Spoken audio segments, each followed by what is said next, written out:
I've been a photographer for, like I said, 25 years, and most of the time I've traveled in the Middle East, Africa. I've been to 80 countries because I had a camera around my neck. So I've always traveled all my life, but I've lived in London most of that career, and things have changed in journalism. I mean, the newspapers used to send me a lot: The Guardian, The Observer, The Independent, The New York Times, Stern magazine, and Der Spiegel in Germany. The people that used to fund my work, they don't have any money anymore. So the kind of trips I used to do, like I used to, I spent 2 years in Israel, Palestine, photographing the Intifada. That kind of work dried up. But I still love taking pictures. I'm still interested in things. So I started looking at more of my own backyard. So this kind of, like I said earlier, fell into my lap.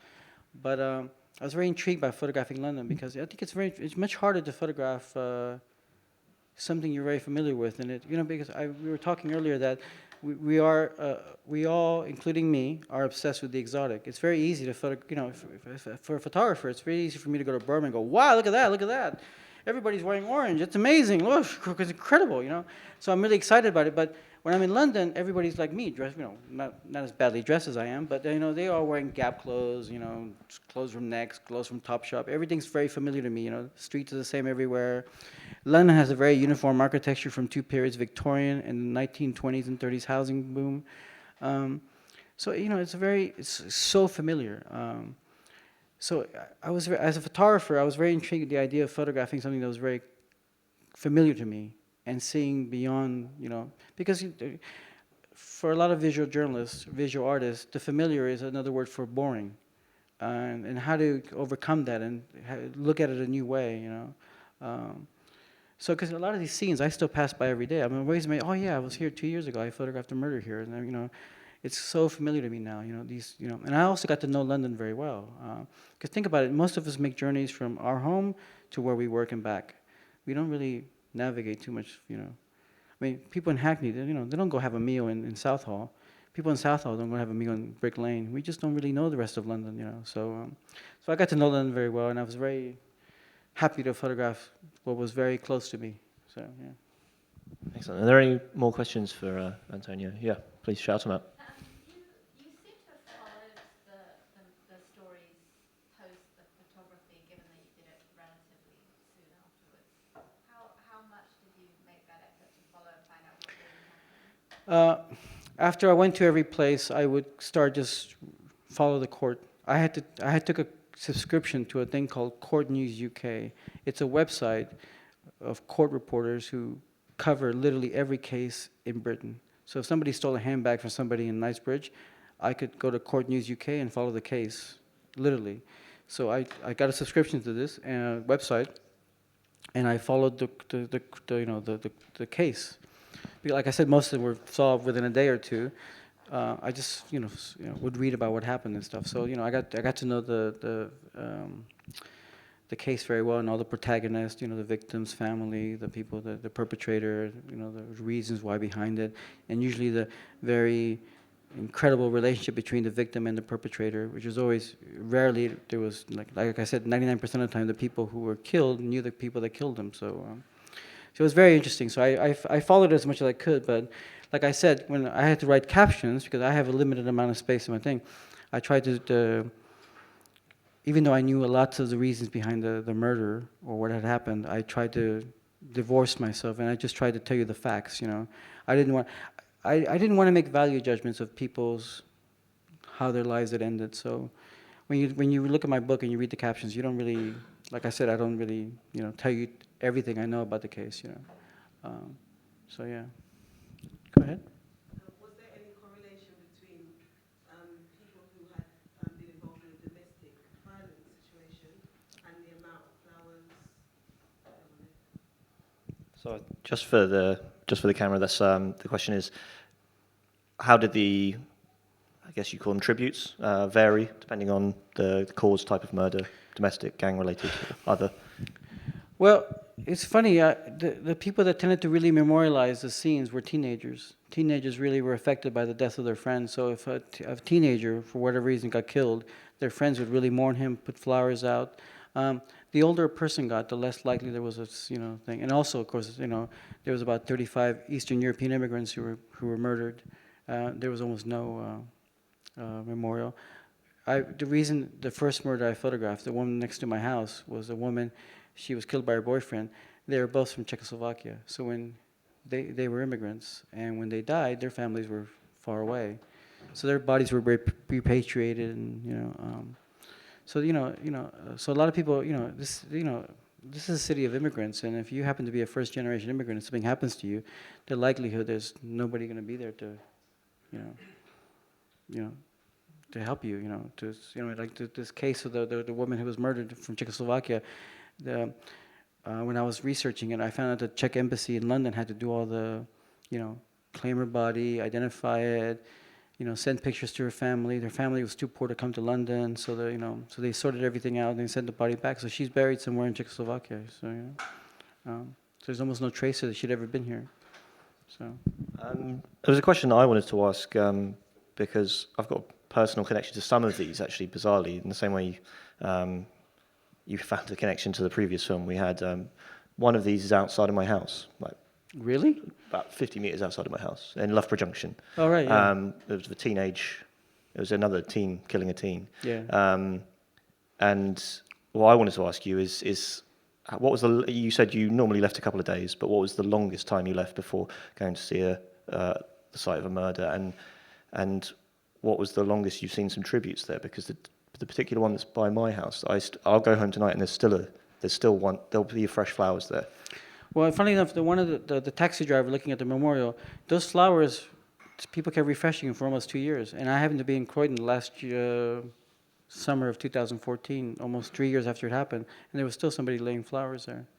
So that's the longest I know about. There was a murder in Enfield, and somebody every month, the flowers die, they go away, and then about 3 months later, the flowers are back. So somebody constantly remembers the people. But I would say half the places have no memorial. I mean, never had a memorial of any kind, and then over time people just move on and stuff. So, yeah. So what? It's quite a speculative question, but why do you think people attach such meaning to a place? Obviously all these people have graves, but the place maintains such an attachment. Well, I mean, I'm Latin American, so I don't know if you've been Latin America, but when I was a kid, when I was a kid growing up in Mexico.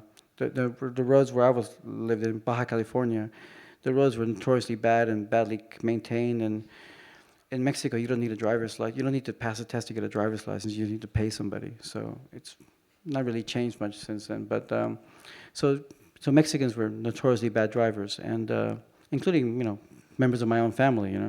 And so everywhere you go in Mexico, on the roadside, there's like little cross memorials and stuff, and you see them from Mexico all the way down to Argentina. It's maybe the Catholic tradition and stuff. So, so I grew up with that kind of memorial to somebody dead, and I've never known anybody who's died in a violent way or in an accident. So I don't know what it's like, but people feel a need to be at the place where people die, because most people luckily will die a natural death in a hospital or at their home, and so there's no need for that. People were there. But if somebody you love died when you weren't around, and they died by themselves, you feel a need to visit the place where they died. It's a very common thing, and I think because London is a very immigrant community. I mean, in fairness, English people do it more since the death of Diana, but I think people from Africa, Latin America, Catholic countries, from Italy, Spain, Eastern Europe, they feel a need to put tributes where somebody they love died. It's a sense of place. It's different reasons, but I grew up with it, so I'm familiar with it. I know about it. So yeah. Are there any more questions for Antonio from the audience? Yeah, shout it out. You said you've done about 40 talks. Are most people shocked when you sort of give them the statistics that most kind of domestic violence? So, Do people comment on that? Yeah. Everybody. Every time I tell that little statistics to people, are always shocked. They're like, "Really?" Yeah. If you read the captions, if you were just reading the captions, obviously you go, "God, that's another domestic violence. That's another domestic violence." It's don't get me wrong. I'm not really faulting the police. It's a social attitude. The police are a reflection of social attitudes. So if the police are racist, it's because London's racist, or vast majority. If people don't care about domestic violence, the police aren't going to care about domestic violence, So we as a society don't care about domestic violence, so the police don't do anything about it. There's never a demonstration. When a young boy is shot by the police and he happens to be black or Asian or whatever, the community comes out and demonstrates. But if a woman gets murdered, where is the public outrage? There isn't. Half the crowd here is women.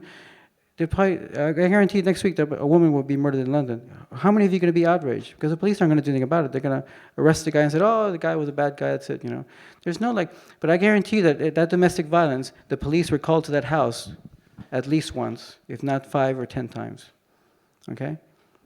There's no social pressure, We all have lived next to a house or heard a neighbor be violent to some female member of their family. We've all heard it. How many of us sit there going, should I call the police? What should I do about it? We do. I've done it. Don't get me wrong. My father abandoned me when I was 5 years old. I grew up in a household full of women, 3 sisters, my mother, my grandmother, 3 aunts. I was a very lucky boy. I truly respect women, but I have thought, should I call the police? Because there's a part of us that thinks domestic violence is a private matter, And to me, when something escalates to violence, it's not a private matter anymore, But again, we're all guilty of it,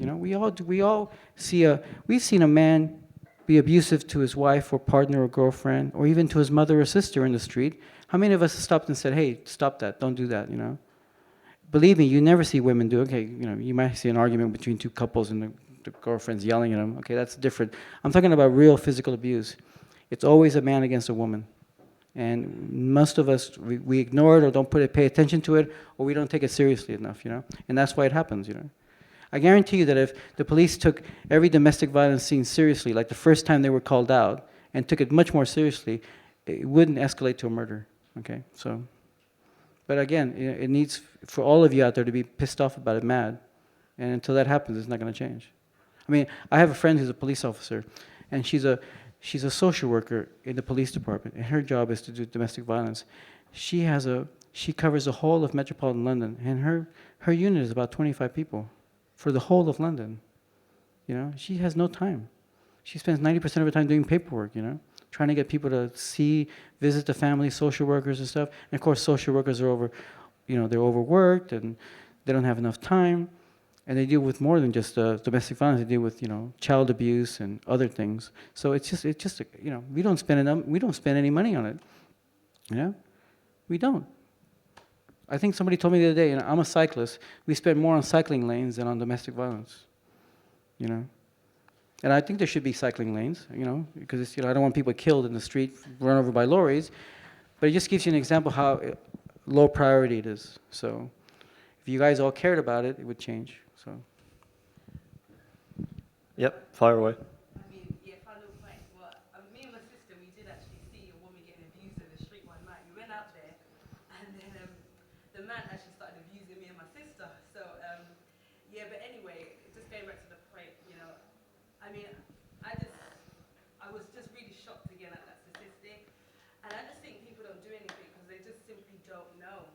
They don't know about all of this. I know a lot of homeless people, get murdered as well, but people don't know because the newspapers don't report it. So it's just like, well, what can be done? Because the newspapers aren't going to report it. So anyway, that's just my point. Yeah. And homelessness is a byproduct of mental health. You see a homeless person out there, I guarantee you they have addiction issues or mental health issues. There is not a single homeless person in London that I don't want to work. I'm just going to sit in the street and do nothing. That just does not happen, doesn't exist, So when we see things out there, if we actually scratch the surface a bit, we actually learn a lot more about things, But, I hear people say, look at that homeless guy. I'm not going to give him a pound. He's lazy. He's not lazy. He's got issues that we as society aren't dealing with. And that's the fact. That's a plain fact, So, but because we make judgments, we all say, oh, he's lazy. So we all do that about lots of things, We all have our prejudices. Anybody who tells you they're not prejudiced about anything is a person who's lying to you. I have prejudices, things that I'm not proud of, but at least I'm aware of them, and I try to fight them, try to better myself. I don't always succeed, but I try, There's a lot of things in society that happen that I don't even question. I should, but I don't. And we all have that problem, So, yeah. Anyway.